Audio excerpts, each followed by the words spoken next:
Bom, boa noite. A gente vai para Hashtable aqui hoje, né?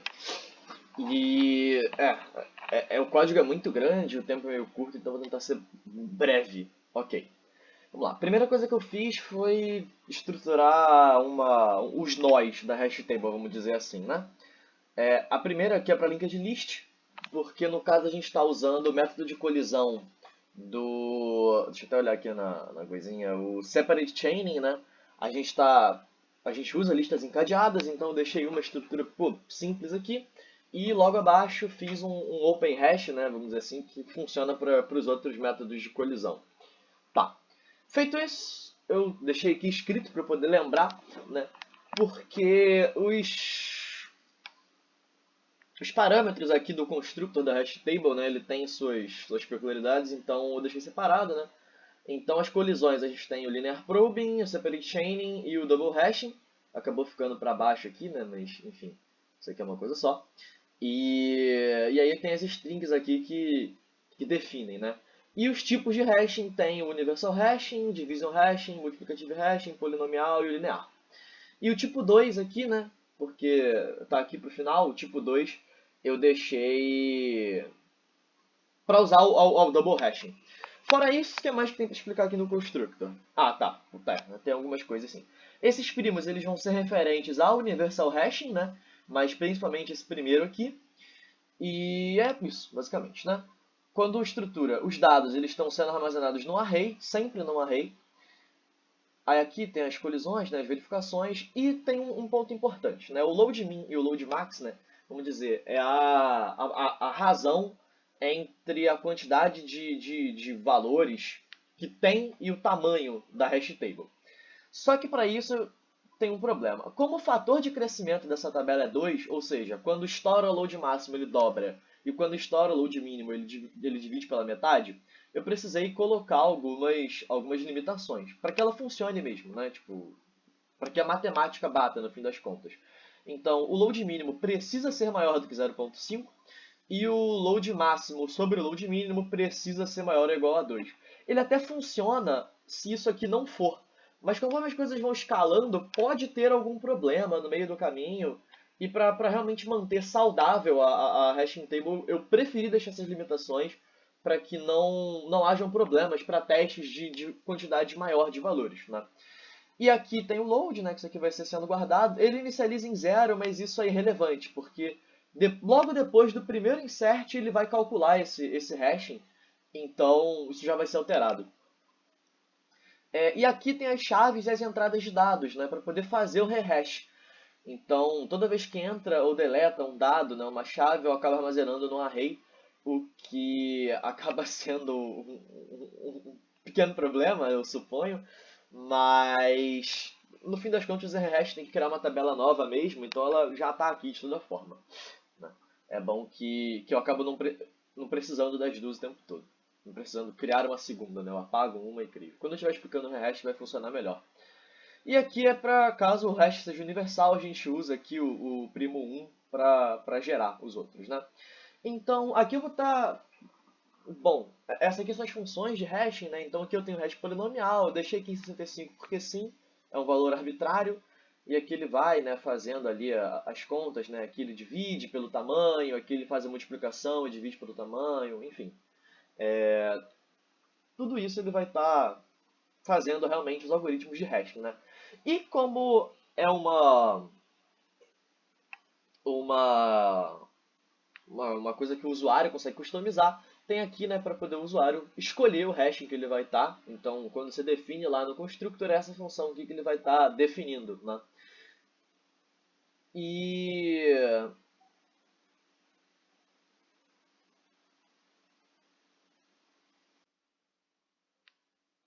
Bom, achei que eu tinha encontrado erro, mas na verdade não tinha, né? Tinha uma linha de código que se referia a um método que eu estava utilizando antes para poder escolher o tipo de colisão, mas acabou que eu joguei fora, né? Porque o tipo de colisão ele vai ser chamado aqui no insert mesmo, né? Então, no insert, como eu havia dito, de acordo com o tipo de colisão, se for o chain, o linear ou o double, ele chama o insert respectivo, né? O chain que tem essa peculiaridadezinha de escolher no índice e inserir ali de acordo com o que é necessário, mas outros dois não precisa, né? E o usuário não se preocupa com isso, ele só vai dar um insert chave dado e a função mesmo vai chamar, né? Feito isso, eu coloco isso daqui lá naquele índice de chaves e dados, né? Verifico onde é que ela está e tal, e encaixo direitinho, e depois eu calculo o load. Então,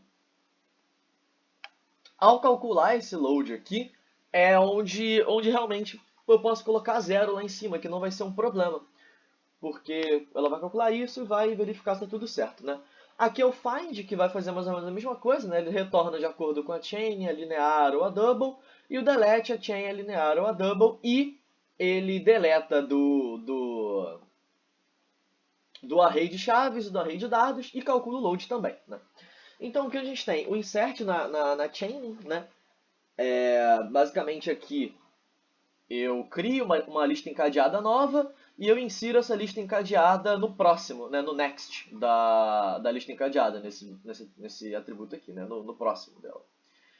Então, basicamente isso, não tem muito mistério, né? Ele vem aqui, retorna o índice que ele tem para retornar, se for igual e tal, tudo bonitinho. No fim das contas, ele acaba inserindo essas listas encadeadas. O find é muito simples, ele acha o hash onde deveria estar e vai procurando nos próximos, né, até achar a chave igual. E o delete, eu deleto o nó próximo, vamos dizer assim, né? Quando ele acha, aqui ó, o próximo. Quando ele acha o nó próximo que tem a chave que eu estou procurando, eu tiro ele e conecto o nó anterior ao próximo do próximo. Tá vendo? É isso que eu estou fazendo. É como se eu estivesse simplesmente tirando o nó que eu queria deletar do meio dali da chave e eu conecto os dois, né? Na linear, eu tenho essa função de reset, esse valor de reset aqui, porque eu tento inserir na tabela e eu vou até o final dela. Se eu não conseguir inserir até o final, eu volto para o índice 0 e tento de novo. E aí, dessa vez, se eu não conseguir, a tabela está cheia, eu chamo rehash. E é isso, né? Por que eu botei esse rehash aqui e não lá na função, né? Porque dentro da própria função eu poderia estar tendo algum erro aqui na implementação. Eu achei que fosse simplesmente mais fácil. Bateu, encontrou que está cheio, faz o rehash logo aqui antes de testar mesmo lá. Acaba não ficando tão encapsulado, mas funciona, né? Faz com que as coisas funcionem, né? E aqui eu insiro o hash no lugar certo, que eu deveria inserir e tal, direitinho. Aqui o find é basicamente a mesma coisa, então eu rodo a tabela aqui, só que ao invés de eu inserir o dado ali no final, eu só retorno, né, o atual, e acabou. E para deletar, eu deleto e coloco o min safe integer, né, como se fosse um menos infinito, vamos dizer assim. E é basicamente isso, né, ele vai lá, acha onde deveria estar e vai andando de um em um até achar, achou, demonstra, se não achou ele tenta de novo, para poder rodar a tabela toda, e aí se não achar mesmo ele segue adiante. E é isso. Aqui no insert double, ele funciona muito parecido com o linear, só que ao invés de ser mais igual a 1 aqui, né, ao invés de ir somando 1, eu vou somando a segunda parada do hash e dividindo pelo tamanho ali. Então eu acabo tendo uma forma não linear, né? Eu vou procurando passos não lineares para inserir. Então, é isso, né? Eu vou tentando. Essa, diferente dessa aqui, que eu vou até o final e zero. Essa, se chegar no final e não achar, eu dou rehash. Né? Cadê aqui? Eu dou rehash direto, porque é mais fácil fazer assim, é melhor fazer assim. Porque provavelmente o dado está lá no final da lista, né? Ou realmente não tem. Então, para ele não ficar procurando, eu só dou rehash, que vai facilitar essa inserção. Bom, e o find é muito parecido, né? Então, quando eu acho ali o conflito, eu vou pulando e acabou. Eu vou pulando para frente, eu não preciso resetar, porque como na função de inserção não reseta, aqui também não vai resetar, achou, não achou, não achou. É basicamente isso. E a deleção eu faço a mesma coisa que no esquema anterior, né? Eu substituo ali o nó por um min safe integer e zero o dado dele, né? E aqui tem o rehash, né? O fator é 2 mesmo, eu posso alterar isso até se fosse necessário. Eu estava pensando maneiras matemáticas de fazer isso de forma coerente, mas acabou que achei que de forma mais fácil de implementar seria realmente colocar um fator setado, né, em 2 e em meio, que eu acredito que seria melhor de trabalhar. Bom, feito isso, aqui, né, eu tô pegando o tamanho, multiplicando pelo fator, caso seja um valor ímpar, né, a pessoa colocou um 3 aqui, então eu tô pegando o math floor pra baixo, né, e é isso. Na verdade, eu acho que seria melhor até pegar o upper, né, deixa eu... É assim, é upper? Não, não é upper. Eu vou deixar o floor aqui por hora, mas quando eu for enviar eu coloco o upper, porque aí não falta, né, valor. Eu coloco um a mais e aí não tem problema de inserção. Acho que é mais coerente, pensando agora que eu estou explicando, né? Bom, isso aqui eu vou alterar, só vou conferir qual que é a função. Bom, aqui eu vejo o tamanho dos itens, eu itero sobre aquela lista de chaves e entrada de dados, né, de acordo com o tamanho, vou inserindo. Acabei de inserir, eu calculo o load para ver se está certinho, só por precaução. E a calcular o load é onde eu vejo, né? Se o load está estourando o load máximo, eu dou rehash para cima. Se o load está estourando o load mínimo, eu dou rehash para baixo. Então aqui tem uns testes, né, que eu coloquei só para mostrar. Tipo, aqui tem uma double hashing, né? Então eu inseri todos esses valores, né? 1, 2, 3, 9. Eu coloquei todos os outros. E depois eu deletei o 1, 2, 3 e o 9.